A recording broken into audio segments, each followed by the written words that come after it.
Welcome to Superfast Study with Vishal Raj.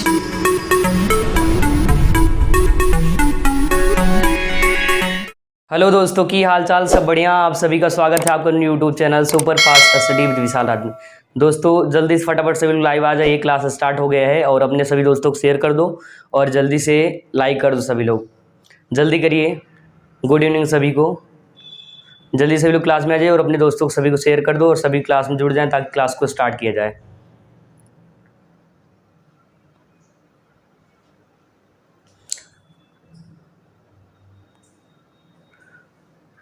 जल्दी करिए आप लोग।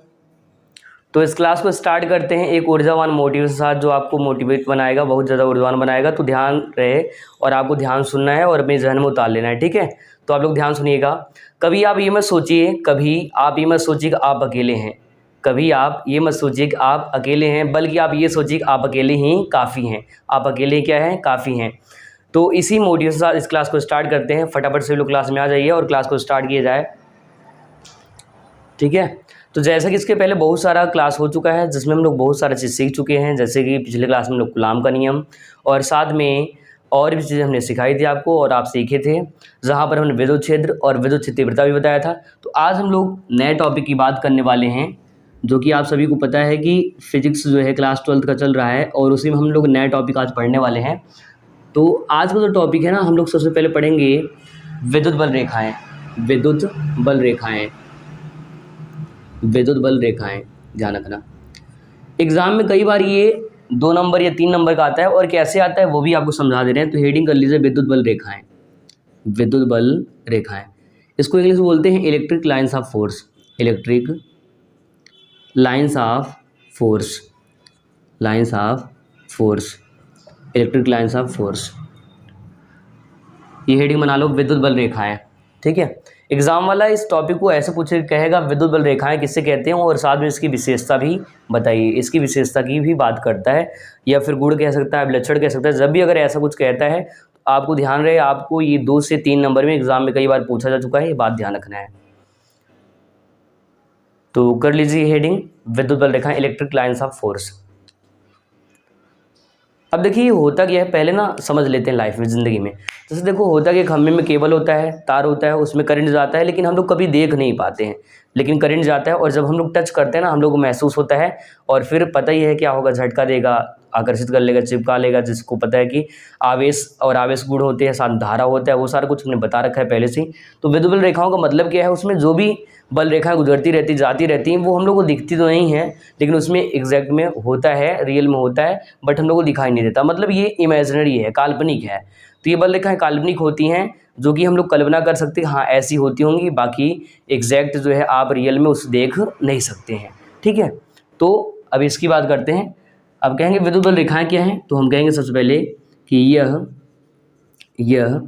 एक काल्पनिक बल रेखाएं हैं, एक इमेजिनरी लाइन्स हैं। ध्यान रखना, काल्पनिक बल रेखाएं हैं। विद्युत बल रेखाएं एक काल्पनिक बल रेखाएं हैं, बल रेखाएं हैं, ठीक है। विद्युत बल रेखाएं क्या है, यह एक काल्पनिक बल रेखाएं हैं। अब देखो इसमें होता क्या है, आगे अगर इसकी बात करें तो कह सकते हैं कि यह या फिर विद्युत बल रेखाएं, विद्युत बल रेखाएं, विद्युत बल रेखाएं धन आवेश से निकलती हैं। पॉजिटिव चार्ज बताया था, धन आवेश से दूर जाती हैं, दूर जाती हैं तथा ऋण आवेश के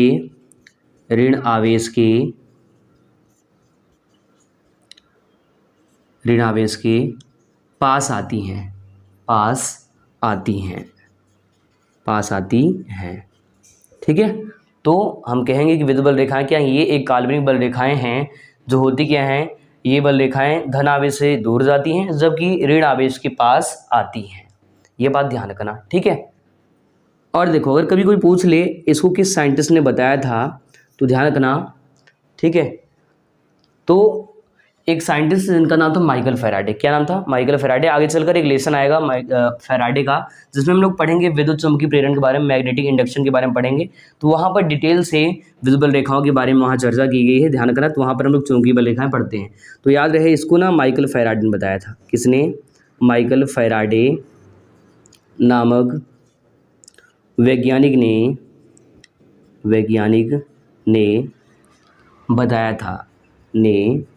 बताया था। इतना नोट कर लीजिए। तो अगर एग्जाम में आता है आप इतना लिखेंगे कि विद्युत बल रेखा क्या है? एक काल्पनिक बल रेखाएं हैं जो हमेशा होती क्या है? ये धन आवेश से दूर जाती हैं और ऋण आवेश के पास आती हैं, और इसको फैराडे नामक वैज्ञानिक ने बताया था। माइकल फैराडे उनका पूरा नाम है, ध्यान रखना। तो फैराडे नामक वैज्ञानिक ने इसको बताया था, ध्यान रखना। तो इतना आप लोग नोट कर लीजिए।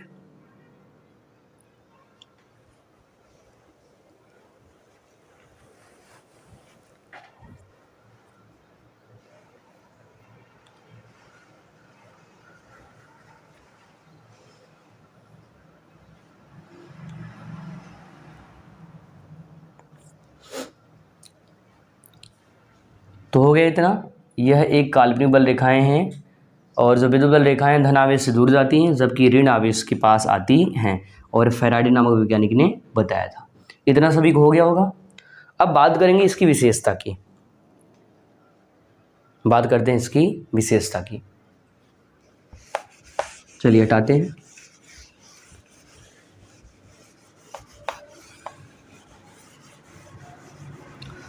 तो अगला हेडिंग आप लोग बना लीजिए, विद्युत बल रेखाओं के गुण। हेडिंग करना है विद्युत बल रेखाओं के गुण। विद्युत बल रेखाओं के गुण। हेडिंग करना है विद्युत बल रेखाओं के गुण। विद्युत बल रेखाओं के गुण, ठीक है। प्रॉपर्टीज ऑफ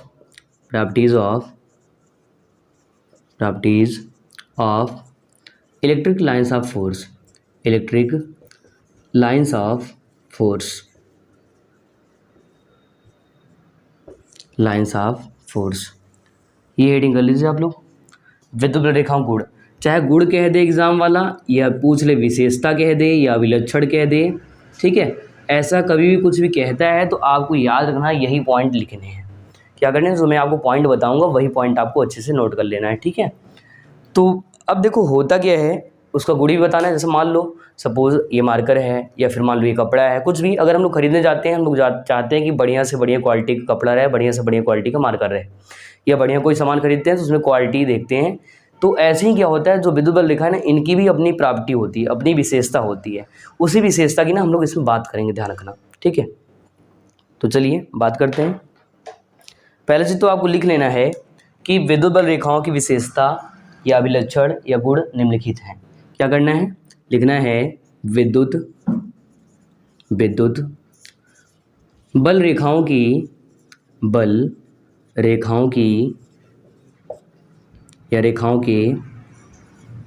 गुण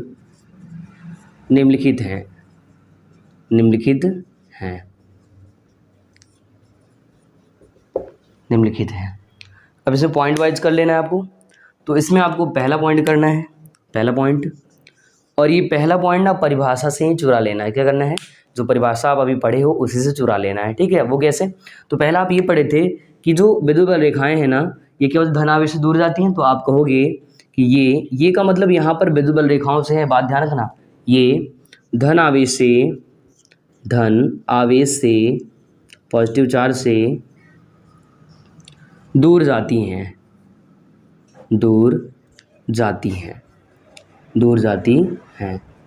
ठीक है। दूसरे पॉइंट की बात करते हैं। अगर दूसरे पॉइंट की बात करें तो हमने अभी बताया था कि आपको ये होता क्या, ऋण आवेश के पास आता है। तो दूसरा पॉइंट करेंगे, लिखेंगे विद्युत बल रेखाएं या फिर ये बल रेखाएं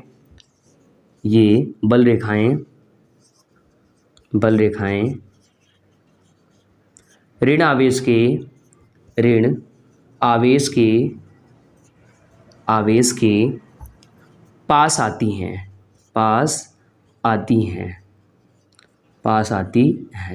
ठीक है। इतना कर लेना है। तो धन आवेश से दूर जाएगा और ऋण आवेश के पास आएगा। जैसे पॉजिटिव चार्ज उसके हमेशा क्या होगा, उससे दूर भागेगा और माइनस वाले के पास आएगा, ध्यान रखना, ठीक है।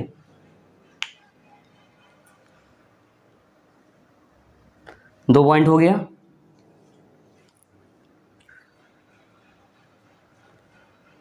दो पॉइंट नोट कर लीजिए पूरा।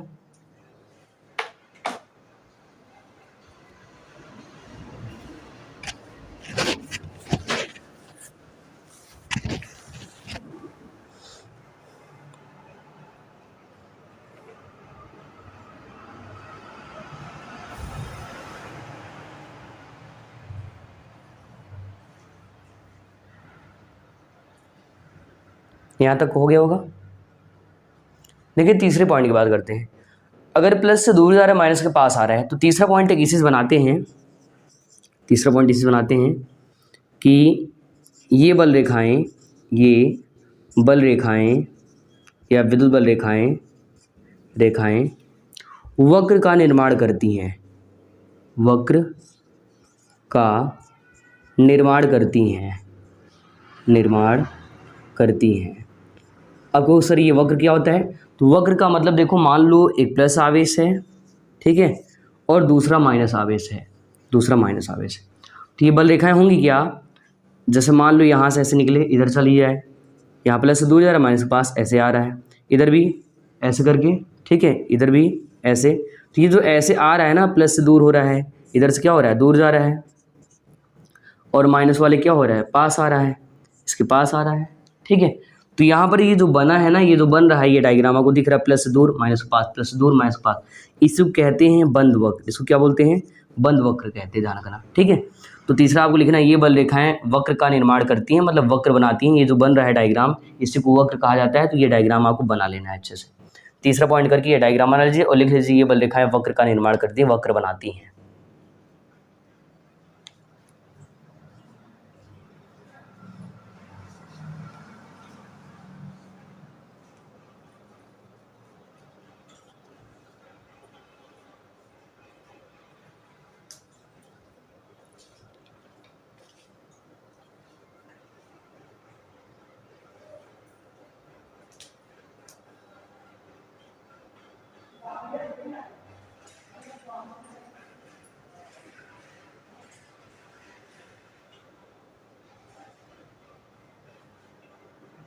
हो गया 3 पॉइंट। अब इसको हटाया जाए, ठीक, इसको हटाते हैं अब। तो इतना हो गया होगा, लिख चुके होंगे। तो 3 पॉइंट हमने बताया और तीनों आप ध्यान से एक बार सुन लीजिए फिर से। प्लस आवेश से बल रेखाएं दूर जाएंगी, माइनस वाले के पास आएंगी, और साथ में ये बल रेखाएं वक्र का निर्माण करती हैं, वक्र बनाती हैं। जैसे कि यहाँ प्लस से निकल रहा है, माइनस के पास आ रहा है। इतना डायग्राम बन गया होगा, ये आप लिख चुके होंगे। इतना हो गया, सभी लोग लाइक कर दो और सभी लोग जो है दिल भेज दो, ठीक है, कमेंट में दिल भेज दो आप लोग।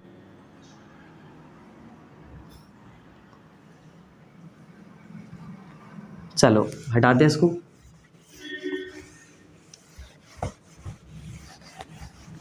अब देखो इसकी चौथी क्वालिटी की बात करते हैं। देखो वैसे इसका कई सारे प्रॉपर्टी आपको मिल जाएगा, बट आपको 4 से 5 याद रखना है एग्जाम में, ताकि आप 2 से 3 नंबर के लिख सको। और 2 से 3 नंबर आपको लिखना है अपने हिसाब से, वो भी कैसे, तो छोटा सा लिखना है। पहले तो लिखना है बल रेखाओं के बारे में कि बल रेखाएं होती क्या हैं, जो काल्पनिक बल रेखाएं हैं, और फिर उनका विशेषता हेडिंग करके आपको लिख देना है कि बल रेखाएं प्लस से दूर जाएगा, माइनस के पास आएगा और वक्र का निर्माण करेंगी, ठीक है। इतना होने के बाद अगली बात करते हैं चौथे पॉइंट की। जो चौथा पॉइंट बताने वाली ये इंपॉर्टेंट है, एग्जाम में कई बार ये 1 नंबर का भी आ चुका है, ध्यान रखना, ठीक है। तो पहले क्या करते हैं, इसके बारे में लिख देते हैं और फिर बता देते हैं थोड़ा से। देखिए होता कि कभी भी अगर 2 बल रेखाएं हैं तो होता क्या है, वो कभी भी एक दूसरे को कैंसिल नहीं करेंगे, काटेंगे नहीं। और अगर काट भी देती है ना, तो ऐसे कंडीशन में विद्युत क्षेत्र की 2 दिशाएं बनेंगी, जो कि क्या है, असंभव है, जो कि इम्पॉसिबल, बोले तो इम्पॉसिबल है। अभी वो कैसे, देख लो यहाँ पर डायग्राम में। मान लो एक डायग्राम ये है ऐसे, एक बल रेखा ये है, ठीक है, ये एक बल रेखा हो गया, एक ये हो गया। मान लो ये E1 क्षेत्र बताएगा, ये E2 बताएगा, और यहाँ पर काट रहा है, ठीक है। तो दिशा इसका एक होना चाहिए, जो कि यहाँ पर 2 बन रहा है। तो ये है कटान बिंदु, ये क्या है, कटान बिंदु, ध्यान रखना। जहाँ पर कटा है इसको कटान बिंदु कहते हैं। तो इसमें आप ये लिखेंगे कि दो विद्युत बल रेखाएं, विद्युत इंपॉर्टेंट है, ध्यान रखना, ये वाला इंपॉर्टेंट है। 2 विद्युत बल रेखाएं कभी भी एक दूसरे को नहीं काटती हैं, नहीं काटती हैं। ठीक है, आगे लिखेंगे, यदि ऐसा होता है तो विद्युत क्षेत्र की दो दिशाएं प्रदर्शित होंगी जो कि इम्पॉसिबल है, बोले तो असंभव है। ठीक है, तो इतना कर लीजिए ये वाला पॉइंट कि दो विद्युत बल रेखाएं कभी भी एक दूसरे को नहीं काटती। यदि ऐसा होता है तो विद्युत क्षेत्र की दो दिशाएं बनेंगी या प्रदर्शित होंगी जो कि असंभव है। और साथ में ये वाला डायग्राम भी आपको बना लेना है। ये डायग्राम बना लो और ये आप लिख लो।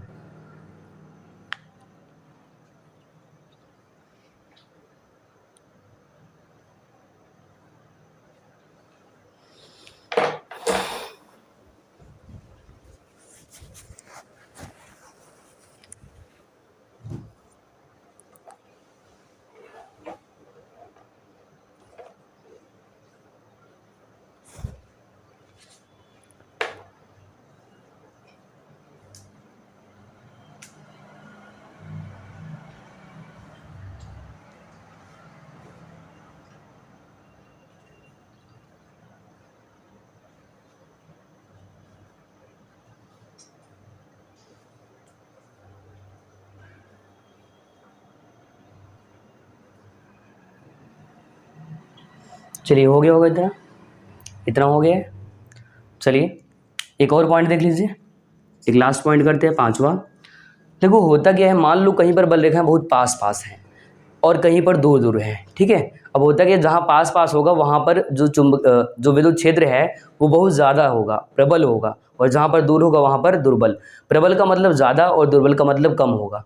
जैसे अगर कहीं पर पास हैं, बहुत सारे लोग हैं, बल लगाएंगे बहुत ज़्यादा लगेगा, दूर दूर हैं तो बल लगाएंगे कम लगेगा, दूर से नहीं लग पाएगा। उस तरह से होता है कि मान लो यहाँ पर अगर हम इस पॉइंट की बात करें तो हम कहेंगे जहाँ बल रेखाएं पास होती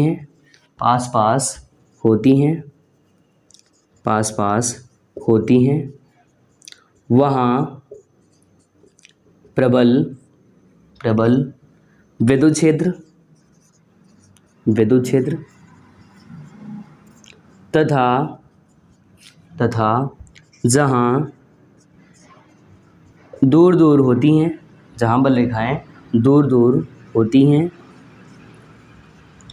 हैं वहाँ दुर्बल विद्युत क्षेत्र उत्पन्न होता है। विद्युत क्षेत्र उत्पन्न होता है। ये भी कर लीजिए। तो 5 पॉइंट हमने बता दिया है। पहले तो हमने पढ़ा विद्युत बल रेखाएं और साथ में उसकी विशेषता, जिसमें 5 पॉइंट बताया। पहले ये बताया कि प्लस आवेश से दूर जाएगा, माइनस के पास आएगा। तीसरा हमने ये बताया कि होता कि ये हमेशा वक्र बनाती हैं। और चौथा पॉइंट ये कि दो विद्युत बल रेखाएं कभी भी एक दूसरे को कैंसिल मतलब काटती नहीं है। और अगर ऐसा होता है तो विद्युत क्षेत्र की दो दिशाएं बनेंगी जो कि क्या हैं, असंभव हैं। और पांचों हमने बताया जहां पर बल रेखाएं क्या होती है, पास होती है, वहां प्रबल विद्युत क्षेत्र, और जहां दूर होती है ना वहां पर दुर्बल विद्युत क्षेत्र उत्पन्न होता है। इतना लिख लीजिए। और इसी के साथ आपका ये आपका 2 से 3 नंबर का एग्जाम के लिए आपका डन हो गया, कंप्लीट हो गया। एग्जाम में 2 से 3 नंबर का आता है, इसलिए इसको हल्के में नहीं लेना, नहीं तो आएगा तो फिर छोड़ के चले आओगे। ठीक है, कर लीजिए इसको।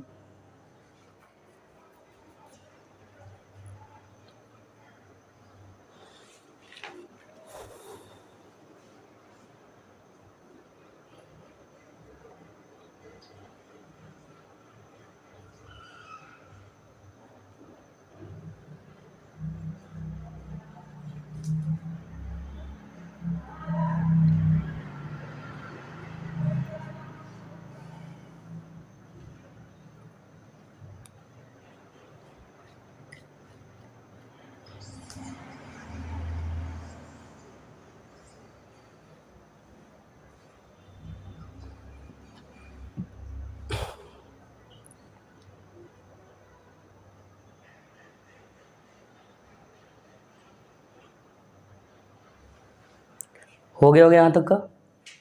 सभी को हो गया डन? यहाँ तक कर लिए हैं? अगर यहाँ तक हो जाए तो बताइए, इसको हटाएं, फिर आगे जो है चलें इसके बाद वाले टॉपिक की बात करें, नए टॉपिक की।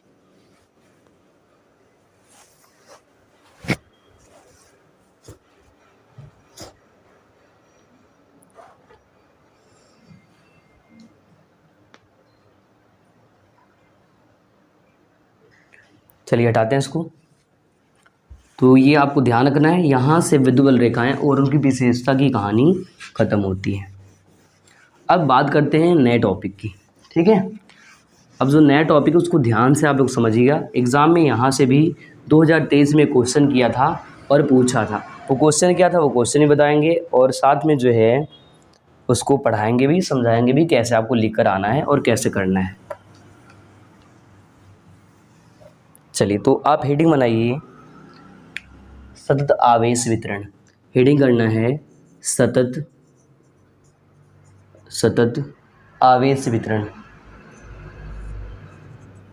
आवेश वितरण।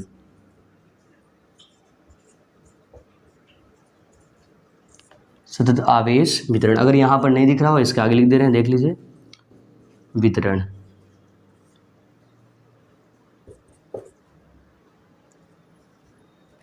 ठीक है, तो हेडिंग कर लेना आपको सतत आवेश वितरण। तो continuous charge distribution, charge distribution, ये हेडिंग कर लीजिए, नया हेडिंग है। और याद रखना एग्ज़ाम के लिए ये भी इम्पॉर्टेंट है, एग्ज़ाम के लिए ये भी क्या है, इम्पॉर्टेंट है, बात ध्यान रखना, ठीक है। तो हेडिंग करना सतत आवेश वितरण, सतत आवेश वितरण, ठीक है, कॉन्टिन्यूअस चार्ज डिस्ट्रीब्यूशन। तो पहले इसका मतलब जानते हैं होता क्या है, फिर उसके बाद इसकी चर्चा करते हैं। देखो होता क्या है, जैसे मान लो स्कूल में या कोचिंग में कभी भी कुछ प्रोग्राम होता है, फंक्शन होता है, वो चाहे आपका 26 जनवरी हो, 15 अगस्त हो, जो भी फंक्शन होता है उसमें होता क्या है, तो आपको लास्ट में मिलता है मिठाई और फिर उसको कहते हैं मिष्ठान वितरण किया जा रहा है। क्या कहते हैं कि मिष्ठान वितरण करते हैं। तो जो मिठाई बांटते हैं उसमें लगा देते हैं वितरण। वितरण का मतलब होता है बांटना। अब ऐसे ही क्या होगा, मान लो यहाँ पर आवेश है और अगर आवेश को बांटेंगे ना तो वो कहलाएगा क्या, आवेश का वितरण, मतलब सतत आवेश वितरण कहलाता है। कैसे, एक समान रूप से आप देखोगे हर एक बच्चे को 2-2 मिठाई या एक समोसे जो भी देते हैं बराबर से देते हैं, कभी ऐसा नहीं करते कम ज़्यादा कर दिए।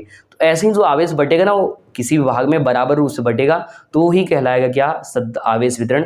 जिसमें there are 3 types of charge distribution. ये आपका 3 प्रकार का होता है, ध्यान रखना। पहला क्या होता है, लीनियर होता है, फिर सरफेस होता है और वॉल्यूम होता है, मतलब रेखीय होता है, पृष्ठीय होता है और तीसरा आयतनिक होता है। तो इसमें लिखते हैं कि किसी पृष्ठ में या किसी भाग में, किसी भाग में, भाग का मतलब कोई पृष्ठ या कोई वस्तु ले सकते हो, कोई दिक्कत नहीं, किसी वस्तु में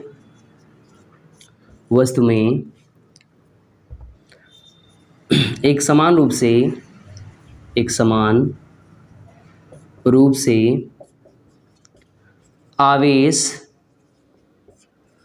बंटने की क्रिया को, बंटने की घटना को या क्रिया को, घटना को सतत आवेश वितरण, सतत आवेश वितरण कहते हैं, वितरण कहते हैं। ठीक है, तो मान लो कोई वस्तु है उसमें आवेश बढ़ जाए तो आपका सतत आवेश वितरण। जैसे मान लो होता है कि कोई केबल है और केबल में मान लो एक भागीदार है और अगर आप इसमें बराबर रूप से अगर आवेश जा रहा है, धारा जा रहा है, तो आप चाहे यहाँ टच करो, चाहे यहाँ करो, चाहे यहाँ करो, हर जगह जो करंट लगेगा ना झटका बराबर से लगेगा, इक्वल रहेगा, ध्यान रखना। तो हमने कहा कि किसी वस्तु में या किसी भाग में एक समान रूप से आवेश बढ़ने की घटना को सतत आवेश वितरण कहते हैं। तो आगे लिखिए इसके कि आवेश वितरण 3 प्रकार का होता है। आवेश वितरण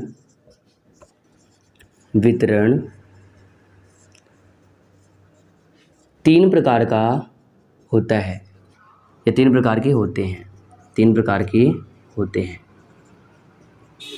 3 होता है, पहले का नाम लिखिए, पहला, फिर दूसरा और फिर तीसरा। ठीक है, पहले का नाम है रेखीय आवेश वितरण, रेखीय आवेश वितरण, और दूसरा जो है वो है क्षेत्रीय या पृष्ठीय, क्षेत्रीय या पृष्ठीय आवेश वितरण, आवेश वितरण, ठीक है। और तीसरा है आयतन आवेश वितरण, आयतन आवेश वितरण, आयतन आवेश वितरण। तीनों लिख लीजिए, इतना नोट कर लीजिए आप लोग। किसी वस्तु में एक समान रूप से आवेश बंटने की घटना को सतत आवेश वितरण कहते हैं। और ये आवेश वितरण 3 प्रकार के होते हैं, रेखीय आवेश वितरण, क्षेत्रीय पृष्ठीय और आयतन आवेश वितरण। इतना लिख लीजिए आप लोग।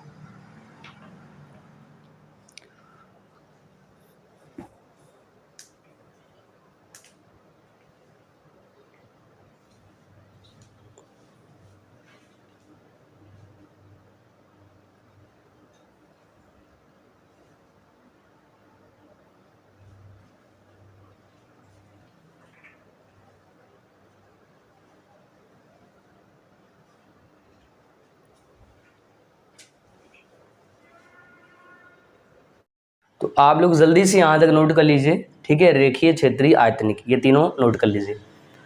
एक बार रिपीट करते हैं, 1 मिनट लगेगा, ध्यान सुन लीजिए आप लोग कि आवेश बंटने की घटना को आवेश वितरण कहते हैं। और वो किसी न किसी वस्तु ना किसी न किसी भाग में वो बटेगा, वही घटना कहलाएगा। और 3 प्रकार का, रेखीय, क्षेत्रीय, पृष्ठीय, और तीसरा आयतनिक आवेश वितरण। तो ये इतना नोट कर चुके होंगे। जल्दी करिए आप लोग, जल्दी करिए। फिर ये पढ़ेंगे हम लोग, फिर ये पढ़ेंगे, फिर ये। एग्ज़ाम वाला दूसरा वाला पूछा था, ये वाला एग्ज़ाम में 2 नंबर का आया था, ध्यान रखना, ठीक है, 2023 में। चलिए हटा देते हैं हम इसको।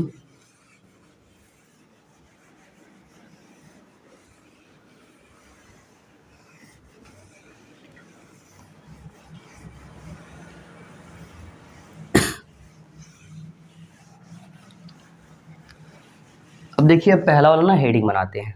पहला वाला क्या करते हैं, हेडिंग करते हैं, जिसका नाम है रेखीय आवेश वितरण, रेखीय आवेश वितरण, रेखीय आवेश वितरण, ठीक है। तो इसको बोलते हैं लीनियर चार्ज डिस्ट्रीब्यूशन। ये हेडिंग कर लीजिए। अब मान लो कोई तार है और तार में आवेश जाए, तो वही भाग आपको कहलाएगा रेखीय आवेश वितरण, जिसमें तार में बटेगा, ठीक है। तो लिखेंगे, इसमें लिखेंगे कि जब आवेश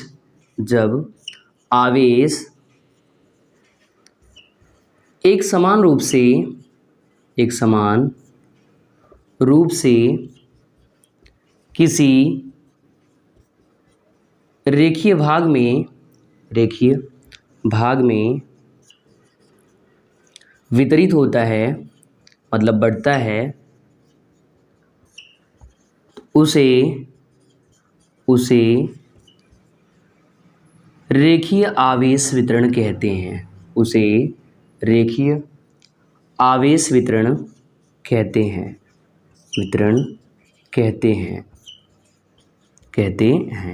इसे याद रखना लेमडा से, इसको लेमडा कहते हैं। आपको लग रहा होगा सर जो उल्टा वाई लिख दिए, तो उल्टा वाई नहीं, इसको लेमडा कहते हैं, ध्यान रखना। इसे लेमडा से व्यक्त करते हैं, लेमडा से व्यक्त करते हैं, ठीक है। अब देखो, इसका एक फॉर्मूला होता है, रेखीय भाग में बढ़ रहा है इसलिए इसका फॉर्मूला मिलेगा लेमडा बराबर dq/dl, या फिर आप कहोगे q/l। अब सर यहाँ पर dq का मतलब क्या, d का मतलब अल्प है, ध्यान रखना, और dl का मतलब अल्प लंबाई, और जबकि q/l का मतलब है यहाँ पर पूरा आवेश और पूरा लंबाई, ठीक है। इसके आगे अगर बात करें मात्रक की बात करें, तो मात्रक आपको लिखना है, देखो आवेश का मात्रक कूलम और लंबाई का मीटर, तो इसका मात्रक हो जाएगा कूलम प्रति मीटर, कूलम प्रति मीटर, ठीक है। इधर नहीं दिख रहा हो, थोड़ा ऊपर लिख दे रहे हैं, देख लीजिए, कूलम प्रति मीटर, ठीक है। इतना नोट कर लो। रास की बात करें तो ये आपका अदिश राशि है, ध्यान रखना, कूलाम प्रति मीटर इतना मात्रा लिख लीजिए। और अगर इसका वीमा निकालेंगे तो इसका 80 होता है, 80, और इसका एल ऊपर जाएगा, देखो यहाँ दिखा दे रहे हैं, आवेश का 80 बताया था हमने वीमा सूत्र, और लंबाई एल होता है, और जब ऊपर जाएगा ना तो यहाँ से मिल जाता है क्या, ATL-1, ATL-1 इसका वीमा सूत्र बनेगा। तो यही इधर लिख लीजिएगा, इधर साइड वीमा सूत्र इधर लिख देना साइड में। तो विमीय सूत्र, विमीय सूत्र, विमीय सूत्र ATL-1 होता है, विमीय सूत्र ATL-1 होता है। इतना कर लीजिए, यहाँ तक का पूरा लिख लीजिए कि जब आवेश को एक समान रूप से किसी रेखीय भाग में वितरित करते हैं, बांटते हैं, तो उसे रेखीय आवेश वितरण कहते हैं, और इसे लैम्डा से व्यक्त करते हैं, और लैम्डा बराबर dQ/dL या Q/L होता है। मात्रक की बात करें कूलाम प्रति मीटर होता है, और वही रास की बात करें जिस, और जबकि वीमा सूत्र हमने निकाला है ATL-1, इसका डायमेंशन फॉर्मूला है, वीमा सूत्र है, ध्यान रखना। ठीक है, इसको हटा दे रहे हैं, ये हमने हल करके दिखाया कैसे आता है। बाकी इधर लिखा हुआ है तो ATL-1 लिख लीजिए।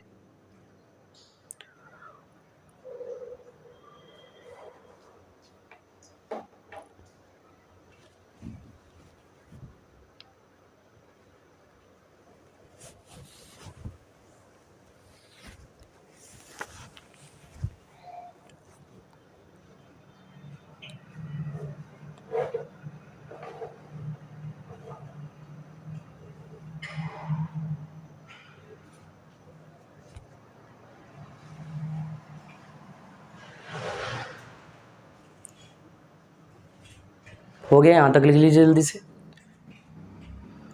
यहाँ तक हो गया है कि जब आवेश एक समान रूप से किसी रेखीय भाग में वितरित होता बढ़ता है तो उसे रेखीय आवेश वितरण कहते हैं, इसे लैम्डा से व्यक्त करते हैं, और फॉर्मूला लैम्डा और dQ/dL या Q/L मात्रा की बात करें कूलाम प्रति मीटर, और वीमा सूत्र ATL-1 होता है। अब इसको हटाते हैं, बात करते हैं इसके भाई की। देखो ये 3 भाई हैं, पहला रेखीय, दूसरा क्षेत्रीय पृष्ठीय, और तीसरा आपका आयतनीय। तो दूसरे भाई की बात करते हैं, इसको हटाते हैं और दूसरे की बात करते हैं। ठीक है, तो दूसरा वाला हेडिंग है, दूसरा हेडिंग कर लीजिए, क्षेत्रीय या पृष्ठीय आवेश वितरण। दूसरा हेडिंग करना है क्षेत्रीय या पृष्ठीय आवेश वितरण, आवेश वितरण, आवेश वितरण। ठीक है, तो ये दूसरा हेडिंग बना लीजिए। इसको इंग्लिश बोलते हैं सरफेस चार्ज डिस्ट्रीब्यूशन। ठीक है, तो क्षेत्रीय या पृष्ठीय आवेश वितरण, चाहे तो इंग्लिश लिख लीजिए, सरफेस चार्ज डिस्ट्रीब्यूशन। कर लीजिए इतना। अब देखो वहाँ पर लंबाई में बटा था, यहाँ पर किसमें, क्षेत्रफल में बटेगा। तो लिखेंगे जब आवेश एक समान रूप से या एक समान रूप से किसी पृष्ठीय या क्षेत्रीय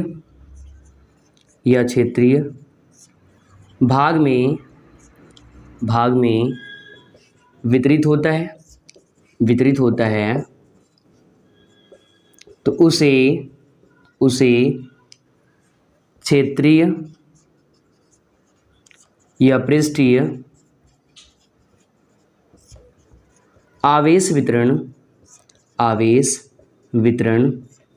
कहते हैं, आवेश वितरण कहते हैं। देखो पहले को लैम्डा से इसे करते हैं सिग्मा, सिग्मा का मतलब आधा ना, इसे सिग्मा से व्यक्त करते हैं, सिग्मा से व्यक्त करते हैं। इतना काम कर लीजिए।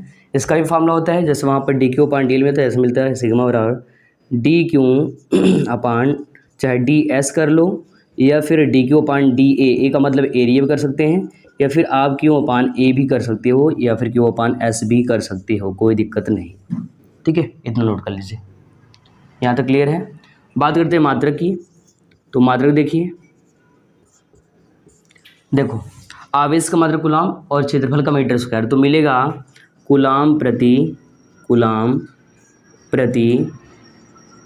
मीटर स्क्वायर, कूलाम प्रति मीटर स्क्वायर। अगर वीमा सूत्र की बात करें, किसकी बात करें, वीमा सूत्र की, तो यहाँ वीमा लिख रहे हैं, ठीक है, वीमा सूत्र लिख देते हैं। तो यहाँ पर दिख रहा है, थोड़ा सा देख लो, यहाँ पर वीमा सूत्र, विमीय सूत्र, ठीक है, हो जाएगा ना वीमा सूत्र, यहाँ दिख रहा होगा। तो यहाँ पर देखो ATL-2, उसका 1 था, इसका 2 हो जाएगा, थोड़ा और ऊपर लिख देते हैं, तो बनेगा ATL-2 कर लीजिए।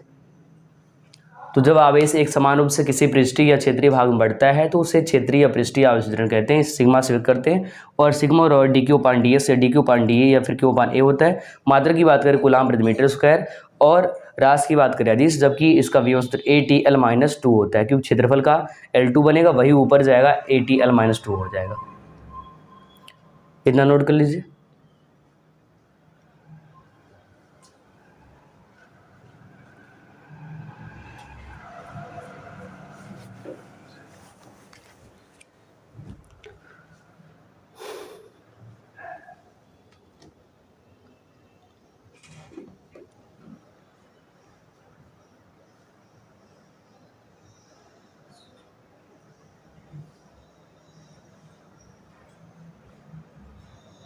हो गया इतना, इसको लिख लो फटाफट, इसको लिख लो। फिर तीसरा वाला बताते हैं जो कि है आयतनिक, ठीक है, तीसरे की बात करते हैं।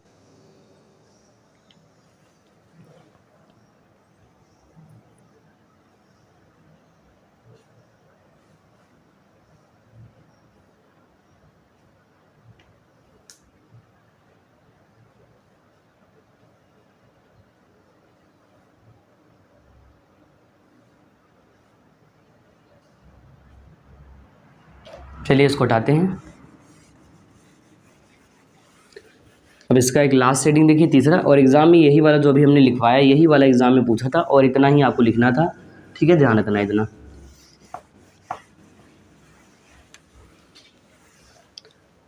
देखिए एक अंतिम हेडिंग की बात करते हैं, आज क्लास का अंतिम हेडिंग भी रहेगा, साथ में इस टॉपिक का भी अंतिम हेडिंग है। तो लिखना है आयतन आवेश वितरण,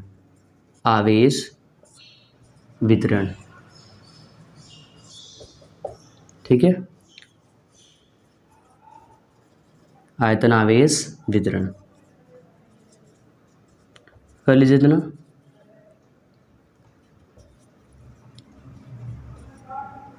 ठीक है, वॉल्यूम चार्ज डिस्ट्रीब्यूशन हो गया होगा। जैसे पहले में लंबाई में बटा था तो रेखीय, क्षेत्रफल में बटा क्षेत्रीय, अब इसमें आयतन में बटेगा। तो लिखेंगे जब आवेश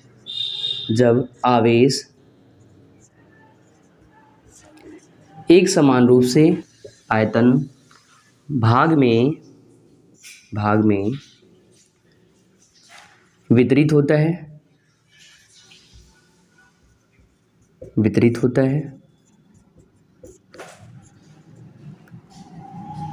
उसे आयतन आवेश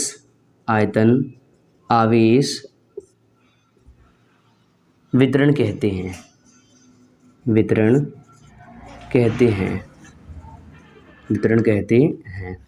इसे जैसे पहले को लेम्डा से, दूसरे को सिग्मा से, तीसरे को रो से, तो इसे रो से, पी नहीं है, ध्यान रखना, रो है, रो से व्यक्त करते हैं। ठीक है, इसका फॉर्मूला देखते हैं, तो मिलता है रो बराबर dQ/dV या फिर Q/V, इधर नोट कर लीजिए।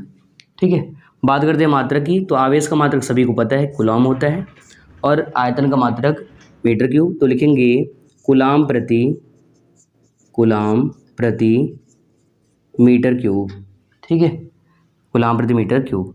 अगर वीमा सूत्र की बात करें, डायमेंशन फार्मूला की, तो यहाँ पर देखो इसका L3 बनता है, ऊपर जाएगा तो मिल जाएगा क्या, AT L minus three, ATL-3 लिख लीजिए। जब आवेश एक समान रूप से किसी आयतनिक या आयतन भाग में वितरित होता है तो उसे आयतन आवेश वितरण कहते हैं। इसे रो से व्यक्त करते हैं और रो बराबर dQ/dV या फिर Q/V मात्रक कूलाम प्रति मीटर क्यूब और विमा सूत्र ATL-3, इतना नोट कर लीजिए।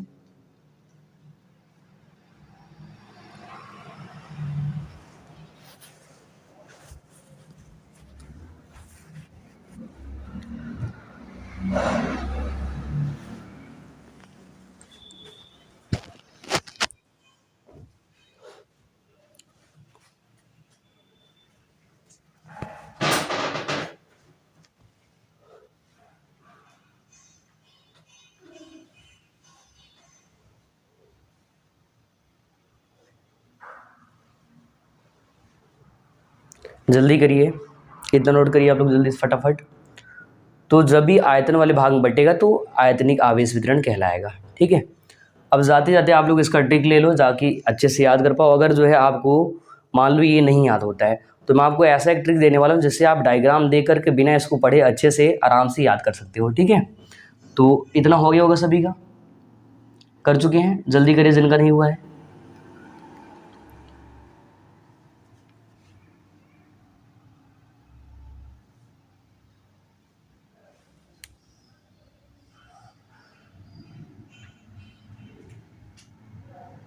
ठीक है, इसको हटाते हैं। आप सभी लिख चुके हैं ना?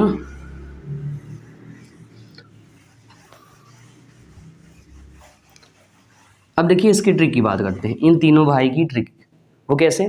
तो ध्यान समझना आप लोग। 3 थे, पहला, दूसरा, तीसरा, ठीक है। और यहाँ पर लिखते हैं क्या? ट्रिक।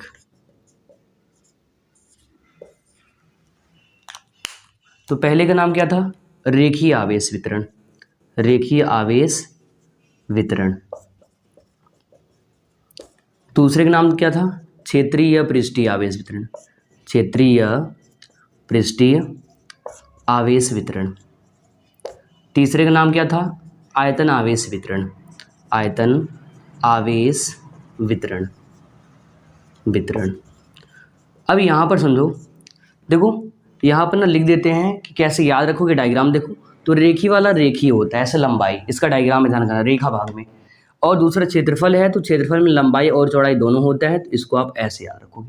तीसरा आयतन है तो आयतन में लंबाई, चौड़ाई और साथ में ऊंचाई भी होता है, तो आपको ये वाला डायग्राम याद रखना है ऐसे, ठीक है।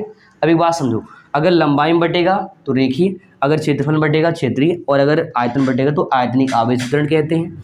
अगर बात करें फार्मूला की तो यहाँ पर लिख दे रहे हैं फार्मूला, फार्मूला, ठीक है।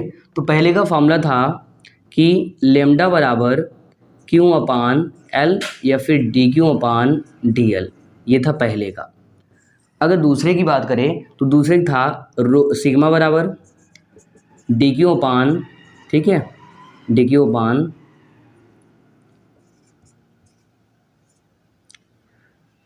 ds कर लो या फिर Q/S कर लो। S का मतलब सरफेस या क्षेत्रफल, ये दूसरे को हो गया।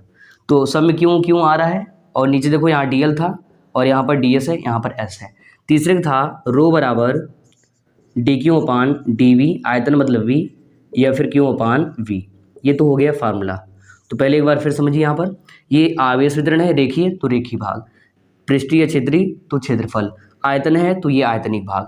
फार्मूला लेमडा बराबर dQ/dL या फिर Q/L, या सिग्मा बराबर दूसरा वाला Q/S या फिर dQ/ds, तीसरा रो बराबर dQ/dV या फिर Q/v। अब देखो मात्रक की बात करते हैं, तो पहले का जो मात्रक था ना, यहाँ लिख दे रहे मात्रक। पहले का जो मात्रक था वो था कूलाम प्रति मीटर, क्या था? कूलाम प्रति मीटर। दूसरे में कूलाम प्रति मीटर स्क्वायर, ठीक है। तीसरे का कूलाम प्रति मीटर क्यूब। तो यहाँ पर देखो लंबाई है तो एक बार मीटर, चौड़ाई है मतलब लंबाई और चौड़ाई, क्षेत्रफल है तो 2 बार मीटर, आयतन है तो 3 बार। तो कूलाम प्रति मीटर, कूलाम प्रति मीटर क्यूब और कूलाम प्रति मीटर स्क्वायर, कूलाम प्रति मीटर क्यूब। अगर बात करें विमीय सूत्र की तो यहीं पर विमीय सूत्र भी लिख दे रहे हैं, ठीक है। अगर नहीं दिख रहा हो थोड़ा सा इधर कर लेते हैं, ठीक है, अभी तो दिख रहा होगा ना। तो यहाँ विमा लिख रहे हैं, ध्यान से देखना। पहले का था विमा सूत्र, डायमेंशन फार्मूला, डायमेंशन फार्मूला। पहले का था ATL-1, दिख रहा है सभी को, ATL-2। दूसरे का ATL-2, ठीक है, L-2। अगर नहीं दिखे इधर लिख दे रहे हैं थोड़ा सा, ATL-2। तीसरे का था ATL-3, ATL-3। अब देखो हमने यहाँ पर ट्रिक बना दी आपका, ये आवेश वितरण है, रेखीय है, रेखीय क्षेत्रफल है, क्षेत्रफल आयतन है तो आयतन, और इसका फॉर्मूला Q/L, इसका फॉर्मूला Q/S, इसका फॉर्मूला Q/V। यहाँ पर coulomb coulomb coulomb, metre metre square metre cube, तो कुलॉम प्रति मीटर कुलॉम प्रति मीटर स्क्वायर कुलॉम प्रति मीटर क्यूब। बीमा सूत्र ATL-1 ATL-2 और यहाँ पर ATL-3। इस तरह से आप इसको बहुत अच्छे तरीके से इस ट्रिक को लिख सकते हो और इसको याद कर लेना। ये डायग्राम देख करके आपको परिभाषा मात्रक बीमा आ जाएगा, और ये वाला एग्जाम में पूछा गया था, ध्यान रखना ये भी बात, ठीक है। इतना आप काम कर लीजिए और फटाक से जो जल्दी से इसको नोट कर लीजिए। आपको मन करता है तो आप स्क्रीनशॉट भी कर सकते हैं।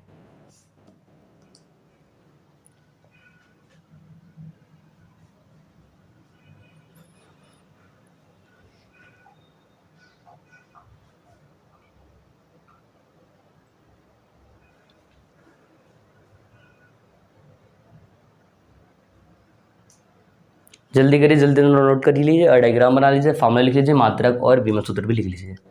इधर बीमा सूत्र लिखा हुआ है, DF का मतलब dimension formula, ATL-1 ATL-2 ATL-3। इतना काम कर लीजिए।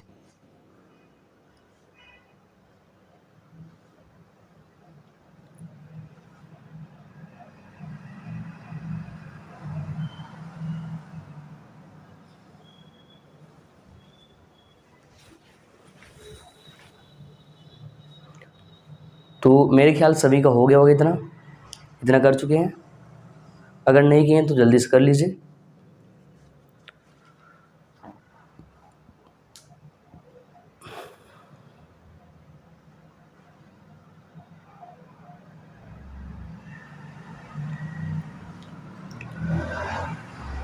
तो यहाँ तक हो गया फार्मूला, ये फार्मूला, ये फार्मूला, और ये मात्रक मात्रक और मात्रक और बीमा सूत्र हो गया। अगर करना है तो आप स्क्रीनशॉट भी कर सकते हो या फिर आप आराम से लिख लीजिए। तो ठीक है दोस्तों, आज हम लोग इतना ही पढ़ने वाले हैं। तो हमने आज बहुत सारा चीज़ सीखा। यहाँ से भी एग्जाम में 1 से 2 नंबर क्वेश्चन बनने वाला है। तो आप लोग खुश रहिए, मस्त रहिए, मेहनत करिए, पढ़ाई करिए, ठीक है। अगर आप लोग चैनल पर पहली बार हैं, चैनल सब्सक्राइब कर लें और बेल आइकन जरूर प्रेस कर दें, जिससे जो भी हम लाइव क्लास रखें या फिर वीडियो डालें वो आपको मिल जाए। बाकी आप लोग जो है चैनल को लाइक करें और आप लोग कमेंट करके ज़रूर बताएं कि आपको ये क्लास कैसा लगा, ठीक है। सो मिलते हैं अगले एपिसोड में। तब तक नमस्कार, जय हिंद।